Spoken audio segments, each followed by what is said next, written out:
going to teach you how to use a bedpan properly. I don't have the exact tools, so I'm going to supplement some of these things. I'm going to use my window oak locker as a hand sanitizer.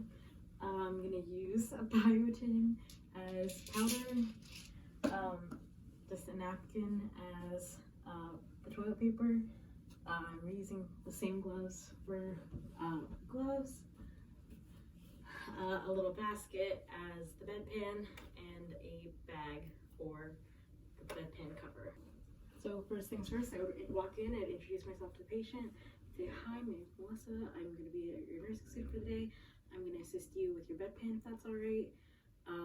Then I would also say I had my hands as I was doing this. After this is all wiped in, I would check and ID the patient, that it's the correct person. Sorry, my bed doesn't raise and it's very low to the ground, so I'm going to kneel instead of using other body mechanics to properly do that. This is the correct patient. This is Miss Pillow. Following that, I'm going to glove up. I'd also be wearing the proper PPE depending on if this patient requires droplet protocol or contact protocols, but in this case, I'm not. I would be bringing in the bedpan and the bedpan cover from somewhere else, depending on the hospital protocol. But it would already be in the room. I wouldn't go out to go get it. I'd bring it in with me as I came in. So I'm going to take the bedpan, and depending on if the patient is allowed to have it, I would powder the bedpan and rub that in so that it's covered. I wouldn't do this if we're collecting the urine for testing, and I wouldn't use this if the patient had any issue with actual powder, but this would help prevent it from sticking to the patient, so it's a little easier. Next, I'm going to say, Miss Pillow, I'm going to remove some of your blankets for you. Can I help you turn? And we're going to rotate her on her side, and I'm going to move her gown. I'm going to wedge the bedpan underneath so it covers her butt, and help her roll back, and then we would sit her back up. I make sure she has toilet paper. I make sure her call bell is in reach. I'd keep the bed at its lowest setting, and she'd be sitting up, and she'd call us back in when she's ready to have that taken out. I'm gonna redo it on that side, I guess. Hopefully that'll be more visual. So I'm gonna take the bedpan that is already done. I'm gonna help her turn. I'm trying not to block.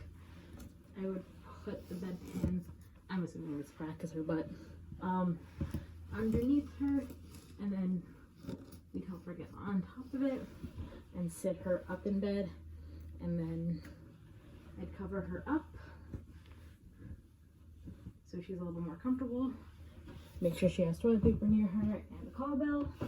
Okay, so I would walk in, I would hand sanitize, I'd raise the bed to a working position, and then I'd put a new pair of gloves on, and then I would say, okay, Miss Pillow, I'm gonna help you roll over if that's okay.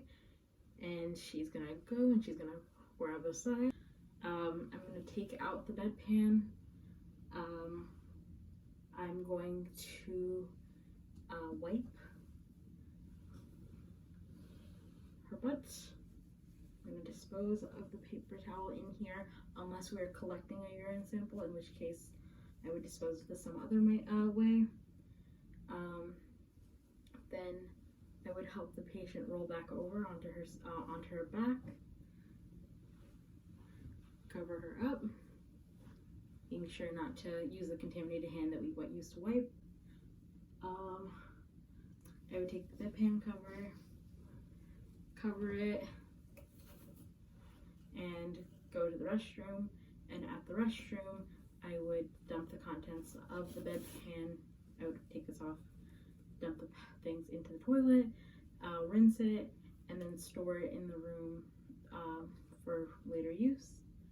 And then I would offer the patient a means to cleanse their hands. And then we'd keep the bed at a low position, like the lowest setting, but whatever is comfortable for the patient, whether it's sitting or not. And that's using a bedpan.